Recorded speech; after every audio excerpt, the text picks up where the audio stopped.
I've been working on the project for almost 3 years now, 2 years to three, and it's a really it's an exciting project because it provides housing for the community we work with. We have to be extremely careful of the environmental conditions of the project. We're in the coastal zone. We're close to within a quarter mile of the ocean.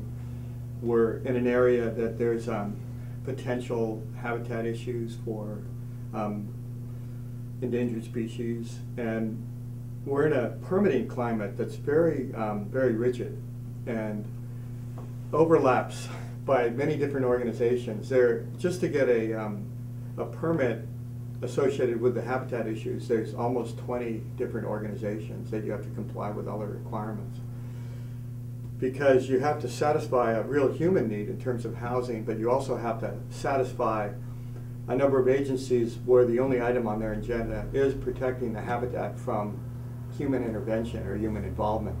So the project is really exciting because it has to be both positive from a human needs standpoint, but also positive from an environmental design. And I've really enjoyed working on projects in the past, but none of them quite as rewarding as this, because the human piece is such a large factor. And the needs of the kids that we work with that are now becoming adults, it drives us all as a team to accomplish this as quick as possible.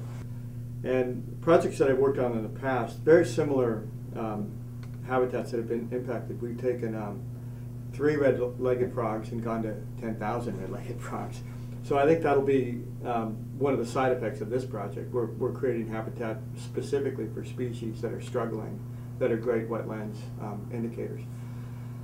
And that's just our interaction with the biotic habitat that's existing. But we also are recognizing that water is a key factor in how that functions. And we're actually developing our project so we recycle all the water, and we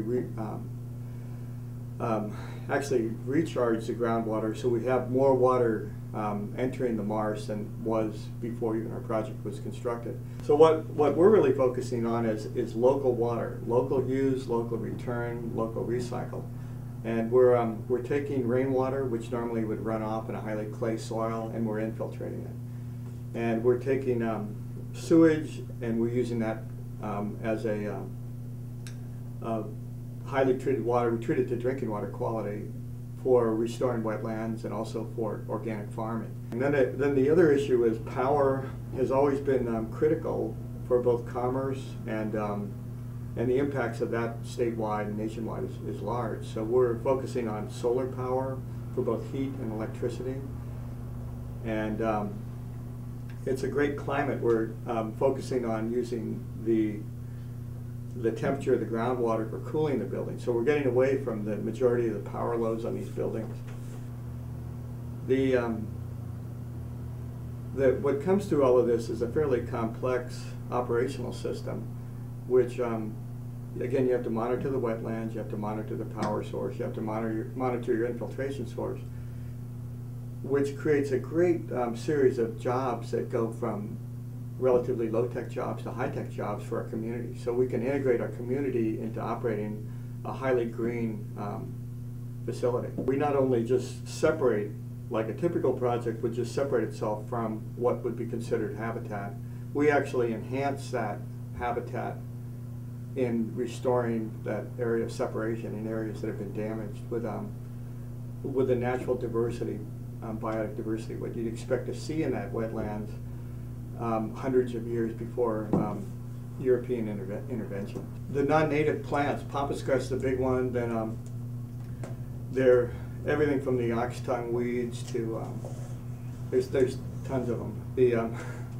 And what happens is if you just leave a void, those are species that have been able to dominate in wetlands habitats, and we're the only way you can control that is through dense planting of native plants. And our plant selection, there's about 80 or 90 species that we're actually planting densely. We're going to be planting wetlands and uplands trees surrounding the project, and the goal there is just because it looks really good when you can't see the facilities, and that's been on the projects I've worked in the past. that's been a real successful aspect of it, because people never seem to be able to agree on architecture, and sometimes can't agree on planting and habitat prior, but once it's established, it has a natural beauty that everybody seems to appreciate. The coast side has a big issue with somewhere between 1,800 and 3,000 people commute every day in one direction, and that creates a large traffic jam leaving home and coming back from work.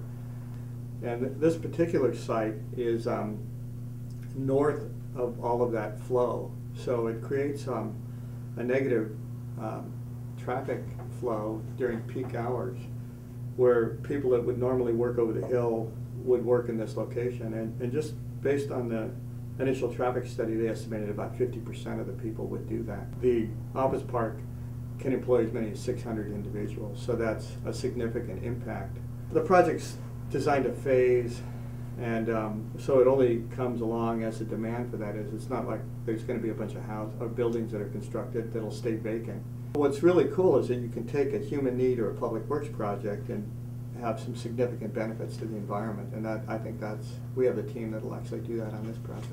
Farming is going to be a key piece of our project, and we're going to try to switch to more organic farming, but it's also a way to you can manage the property in a manner that works. One of the problems in the commercial space that's available in Half Moon Bay and the coast side, it is just small spaces. It's a little office here, or it's maybe one here, but it can't. If you have a growing office, and there have been 2 or 3 that have done that, they have to move over the hill, and so the demand's there, and in terms of just the definition and cross section of the community, the office park is being designed to be somewhat flexible to accommodate that demand, both in timing and in its use. And each building will be built on a separate building permit based on an owner or a need that can be filled. We're adding a Tier 1 communications port that connects to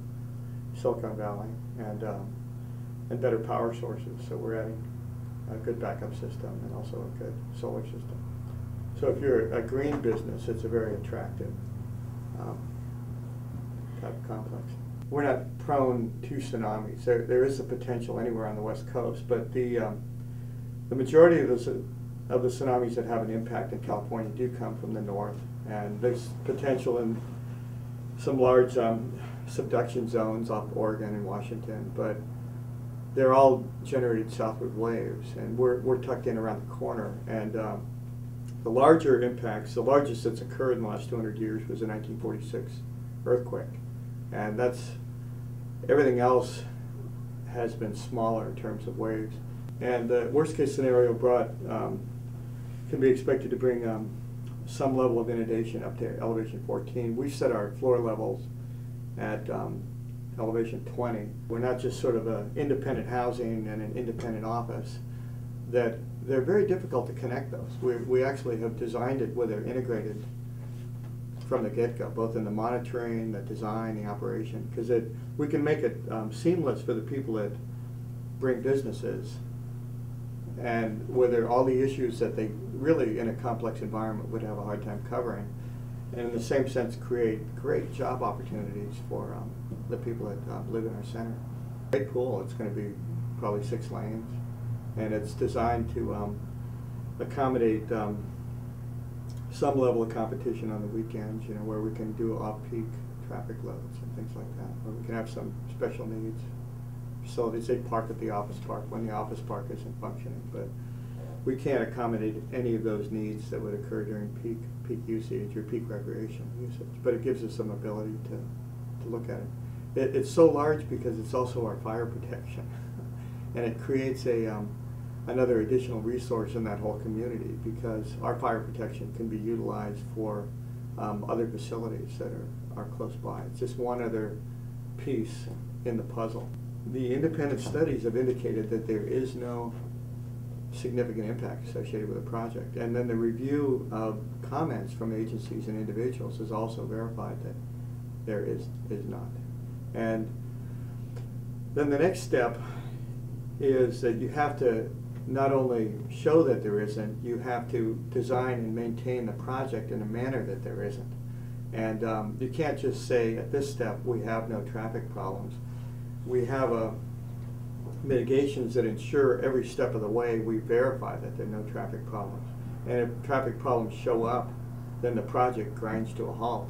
So we can't just spout off things at the beginning and say this has no environmental impact. You know, we have to, throughout the process, we have to we're held to our word.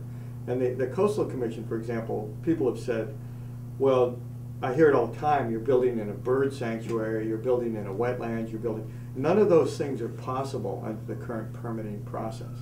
If we were, we're not going to get a permit.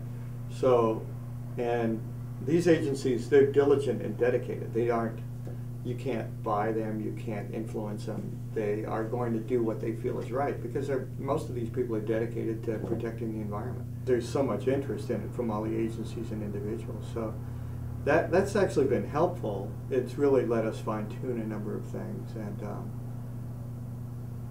make it so that the project feels, to me it feels, at least on a planning level, it's flawless or can be done flawlessly in an individual level, an engineering level.